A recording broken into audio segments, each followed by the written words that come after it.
This is Garis, Masculist MGTOW flyers, that is 2-3 page essays on the themes of masculism and MGTOW, written by and read aloud by Prof. Dr. Hugo de Garis. This is flyer number 541, entitled Masculists Confront Monoconscious Feminists with Their Own Hypocrisy. Description. This flyer presents an imagined long speech by a masculist to a feminist with a mixed audience, pointing out to her how hypocritical monoconscious feminism is to biconscious masculists. He gives her several examples of how women oppress men far worse, with decades-lasting gender crimes that women commit against men. For example, manslavery, the butchery of one father in 4 in the fluffy feminist-controlled divorce courts, forced fatherhood, and paternity fraud. He predicts that during the transition time needed for monoconscious feminists to become biconscious, there'll be viciously angry confrontations between feminists and masculists, and that in time the masculists will win, since they have stronger arguments and men are smarter and more aggressive than women. Now the flyer itself.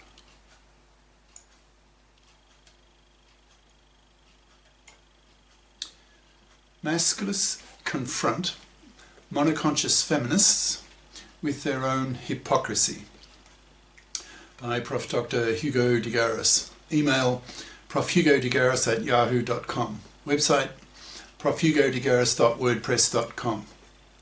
This flyer is largely an imagined speech given by a masculist to a mixed, that is both sexes, audience, to a feminist speaker, pointing out to her and the mixed audience that the feminists are profoundly hypocritical from the biconscious perspective of the masculists. This speech serves two purposes. The first is to provide ideas to men on how monoconscious feminists are so hypocritical to men. And the second is to provide ideas on how to structure this information in a speech, so that other masculists around the world can deliver similar speeches when they feel frustrated at the ignorance and monoconscious bigotry of feminists when they come across it, who can then stop these monoconscious feminists in their tracks. So, imagine in a fairly near future that some feminist in a public talk makes some misandrous remark, and the masculist stands up in the audience and launches into the following long rebuke quote. And this is a long quote, it's the whole flyer. Quote, "You feminists had been bitching about how men oppress women for the past 6 decades. Well, now it's our turn. This decade is our decade, the decade of men's lib, when masculists tell the world that in reality women oppress men worse than vice versa, since many of women's gender crimes against men last decades, making them more serious. So, for example, the masculists claim that even rape, which is one of the worst ways that men oppress women, is seen by masculists as being rather small beer in comparison with women's decades-lasting manslavery.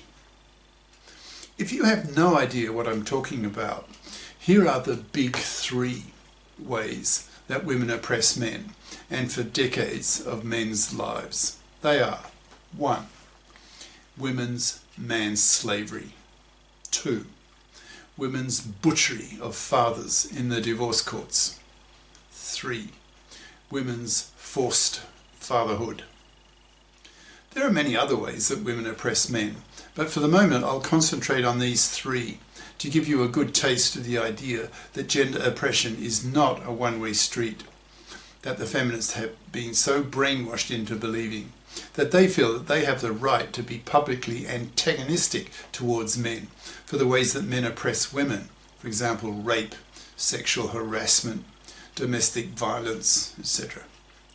These feminists feel they have the right to make misandrous remarks in public, as you have just done, because you feel that gender oppression is only from men to women. And since you feminists are strictly monoconscious, that is, you only know of the gender oppression of women by men, you do not have your feminist anger at men cancelled by a corresponding masculist anger at women for the ways that women oppress men. And if you become biconscious, that is, you have both your feminist and your masculist consciousness raised, you will see that in fact women oppress men worse than vice versa, since many of women's gender crimes against men last decades, making them very serious. So, to a biconscious masculist, hearing a monoconscious feminist lash out publicly at how men oppress women, calling men pigs, rapists, toxic, etc., sounds very hypocritical to a masculist's ear, since he knows that, in fact, women oppress men worse. So the anger of the feminist sounds merely hypocritically ignorant to the masculist. So how do women oppress men worse than vice versa? Why do masculists feel that feminists, monoconscious feminists, are so hypocritical in their criticisms of men and of the way that men oppress women? Question mark. I'll start with the enslavement of men by women, in brackets, usually called manslavery, close brackets, which is far and away the biggest gender crime of them all that is committed by women against men. Masculists claim that women, several billion of them over the earth, manslaved men for several decades of men's lives, expecting men to work for them, a huge gender crime against men by women, given the huge numbers. To masculists, manslavery is 1,000 times bigger crime than was Negro slavery due to the numbers. In the slave period of the 1800s in the US, there were several million Negro slaves. In the world today, there are several billion manslaves, so several billion fluffies who manslave them men.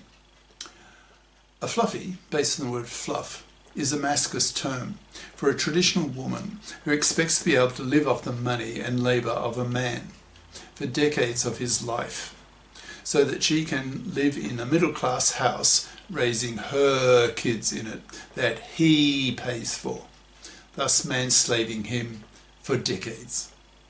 A fluffie does not bother to FIP up, that is, become a FIP, that is, a financially independent person, who bothers to get a career-competent education at high school and college so that she can become a FIP as an adult, pulling her own financial weight and not expect, fluffy style, to live off the money and labour of a man, that is, manslaving him. To masculists, fluffydom is manslavery, and manslavery is slavery, so is hated and a war issue. Masculists have a hatred of fluffies and see them as the enemy, who masculists are at war against, aiming to wipe them out by effectively exterminating them, by totally ignoring them, not even pumping and dumping them, so that their fluffy genes are removed from the gene pool, so they are forced to die out slowly, manless, loveless, sexless, babyless, and spat at, reviled for being manslaving parasites, manslaving vermin, to be hated and exterminated. Why do masculists have such a hatred of fluffies? Because what fluffies do to men is so hateable. They live off the money and labour of a man for decades of his life. The abolitionists in the US in the 1800s had such a hatred of the enslavers of Negroes in the southern states that eventually they went to war against the southern states in the US Civil War in the 1860s. Masculists are abolitionists, but see the manslavery problem as 1,000 times bigger due to the numbers. Masculists are out to free several billion men from manslavery. by putting tremendous moral pressure on fluffies to fip up or be severely punished by men by not getting one, and being viciously rejected by masculisted men, who in time will be nearly all men, as angry, hateful, masculist ideas spread across the planet, infecting the minds of nearly all men due to the enormous moral force of masculist ideas. Masculists claim that it was men who liberated women, that is, from household drudgery, since it was men who gave women science-based medicine. So women now have a life expectancy of 85 years. Men gave women the pill, household gadgets, and higher education. So women, even those who stay at home for some years to look after very small children, still have a career window of half a century.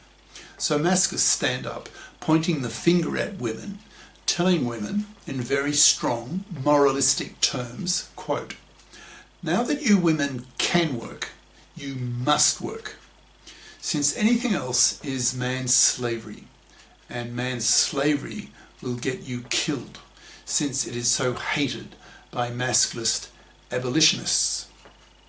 End quote.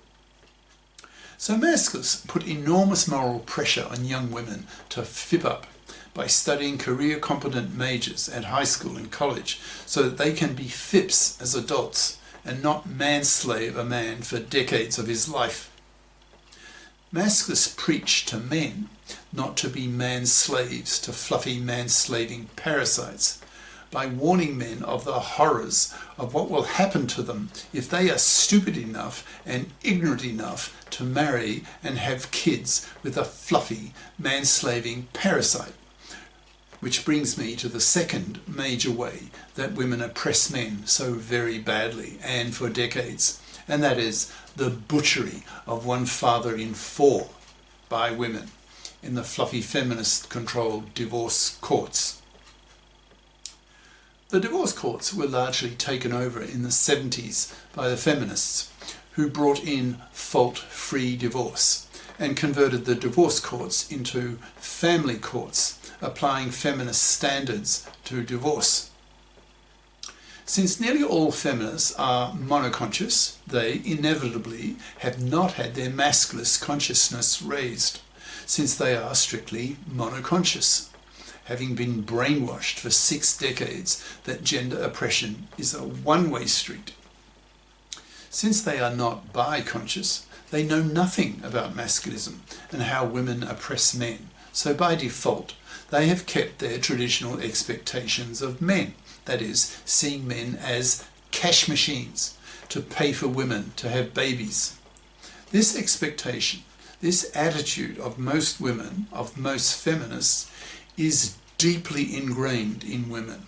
So when these monoconscious feminists took over the divorce courts in the 70s, they brought with them their unquestioned, unconscious expectations of men. So from then on, men began to be financially butchered in these monoconscious, fluffy feminist-dominated divorce courts in the following ways. Firstly, they lost custody of their kids with a 90% probability. This factor alone has caused 2/3 of young men in many countries to reject marriage and paternity, since these young men are telling themselves, quote, "Fuck marriage, fuck paternity. There's no way I'm going to take a 1 chance in 4 of having my kids ripped away from me, so I will reject marriage and paternity and choose instead to live the MGTOW, men going their own way, lifestyle, and spend my money on myself. I have a hatred of what the fluffy feminists are doing to divorcing fathers." End quote. These fluffy feminists force divorcing fathers to hand over their house to their ex-wife so she can raise her kids in it. He will lose half his wealth and half his stuff to her. He'll be forced to make child payments to his kids, whom he will barely be allowed to see. And if his ex-wife is a real fluffy, he may be forced to pay her alimony for the rest of his life, with no obligation on her to get off her fat parasitic ass and fit up. So she continues to manslave him after the divorce as she did before the divorce. The toxicity of divorce for fathers, as created by these hated fluffy feminists who control the divorce courts, is so great that masculists see that these fluffy feminists as hypocrites and genociders, since